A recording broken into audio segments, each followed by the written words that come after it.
Hey, how's it going guys? And today I'll work on this Honda Dia or AF18. The problem is that it's not starting. It had a bad CDI, but I replaced it, but now I think it's just a switch because it happened again. And now the CDI is good, so let's take that cover out and see the switch.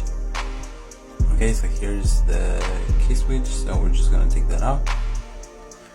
And I have the new one right over here. So there's spark, there's fuel, but there is no engine start, and I swapped it out and the car would still not start. So at the moment I'm waiting for spark plug because the old spark plug was a little bit dirty and the gapping was basically non-existent. It was touching with the tip, so I'm just hoping that that will be it and just be able to ride the scooter back again. But anyone has any other tips or any suggestions?